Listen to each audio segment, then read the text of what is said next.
The chapter begins with the declaration that the woman is Vegapunk when is a bewildering development. Hearing the declaration, the crew is surprised and chattering with each other about it. Vegapunk finds it annoying and says, "What a fracas." Frankie tells Vegapunk that she is his role model. He then talks about his past where he spent 2 years in her hometown, Baltimore. Frankie then tells her about his experiences at her lab and says, "After going through your lab, there was still a load of stuff I did not get a chance to look into." He calls it a giant mech of his dreams. Usopp says, "Just how many times is the robot bigger than General Frankie?" and expresses that he can't wait to show it to Luffy and Chopper. Sanji, meanwhile, calls her a stunning lady. Vegapunk, hearing their words and them calling her role model, is confused and unable to grasp it. Robin, however, says, "Just a moment. This is the first time I have heard of Vegapunk being a woman, and she looks far too young. What is making her suspicious is that the girl looks too young while Vegapunk has been active for many years." Dr. Vegapunk replies, "Who said this was the main Stella body?" She says, "You are looking at Punk 2 Vegapunk Lilith." Dr. Vegapunk Lilith says, "In any case, we always run through our research funds in a jiffy, so she will allow them to skedaddle if they just relinquish their valuables." Nami yells at her words and says that these waters are chilly enough without her being cold too. She yells that Vegapunk just fished them out, and what kind of rescues does she calls it? Vegapunk replies yelling too, "Are you deaf? This is not a rescue!" Lilith says that trespassing on the waters is not possible as any ship that comes here and resists gets destroyed by her army. Lilith soon reveals her army to the entire crew and says, "Take a look at the sea-weaponized breasts." Most of the crew members start panicking as she calls her army unable to comprehend what's happening. One shouts, "They just popped out!" Frankie, who is not panicking, says, "Weaponized sea breasts are rad." Usopp says that his fear is overwhelming his awe. Zoro is not panicking while Nami is crying in panic. Meanwhile, the crew is panicking. Somebody calls her saying, "Farah." The person who is calling her is Shaka, who says, "Lilith, what are you doing?"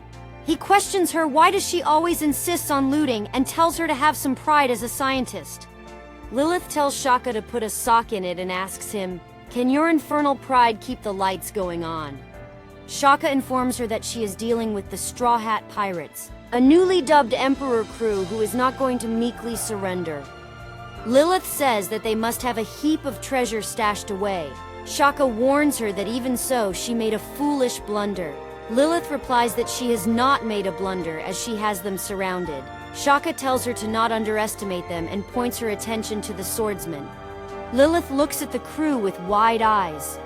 Shaka then tells her about the pirate hunter, Zoro, whose bounty is more than 1 billion, and tells her that he is looking so calm because he knows she is in the range for him to end her in an instant.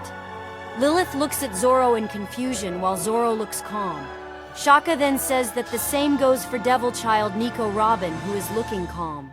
Lilith expresses her view that what the crew can do against the sea breasts. Shaka exclaims that the strong can appraise their prey and prioritize the most essential targets first, and tells her that she should have been more cautious.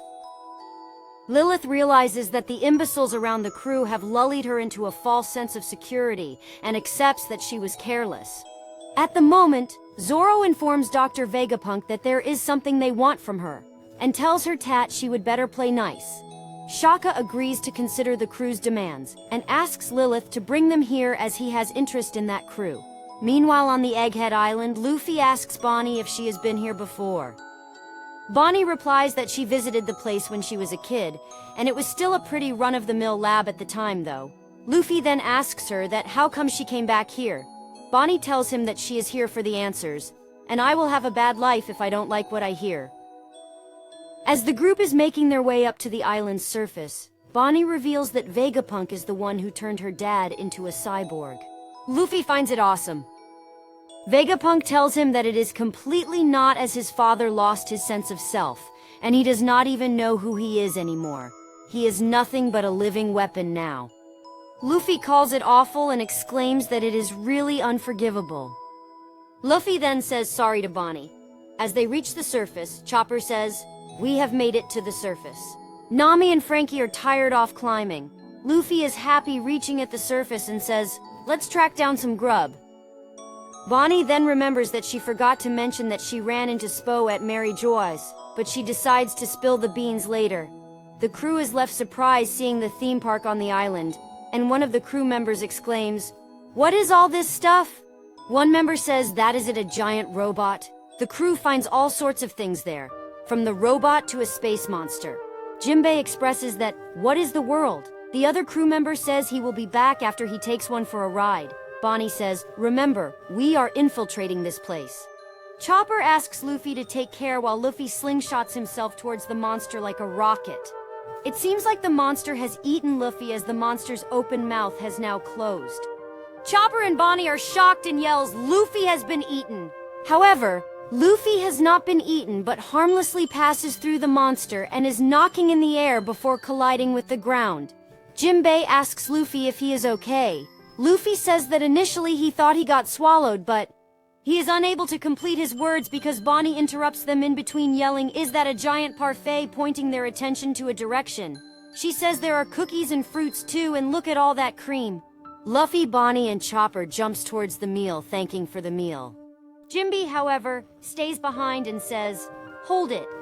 Why would they leave food lying around and calls it a trap?" As the three falls on the food, they screech, landing harmlessly. Luffy, Bonnie, and Chopper are even more confused as they reach towards the food. Jinbei observes all this, looking confused too. Luffy exclaims that, "What is this?" as they went through it. Chopper says that how can we see it but not touch it? He chomps and says it is so cruel to make them hungry like that. One of them says, "Did we die earlier and not notice?" Bonnie replies, "There is no way we are ghosts," and realizes that though she has not seen one before, but the parfait must be a hologram. Luffy, hearing these, rages in fury and says it ticks me off. Bonnie explains that it is a 3D image made of light. You see them in comics and science stuff. Luffy looks at the space monster and realizes that he went through it because it is a hologram too. Jinbei then says that the giant robot must be one too, as nobody can make something like that. Chopper then notices a machine and asks, "What is this?" He notices that all the buttons have pictures of food on them. Bonnie replies that she has given up already, as everything on the island is a sham. Jinbei then exclaims that this reminds him that the seas around the island were freezing, and someone would expect this place to have the same climate. But considering the place to be a winter island, the environment is set to tropical mode in here. At that moment, a tall girl appears and says that with her island aircon invention, you can specify and regulate the temperature of an area right down to the soil. Luffy says the girl is as big as Kaido, and thinks that she is a hologram too. Thinking the girl a hologram, Luffy attacks her, which angers the girl, and she punches him back, saying, "Take it!" Following the punch, Luffy knocks in the air, exclaiming that he is sorry, and slams onto the machine Chopper was looking at, causing a beep sound. As Luffy clonks onto the machine drops something. The machine starts creating food, lettuce, tea, burger, fries, start dropping in.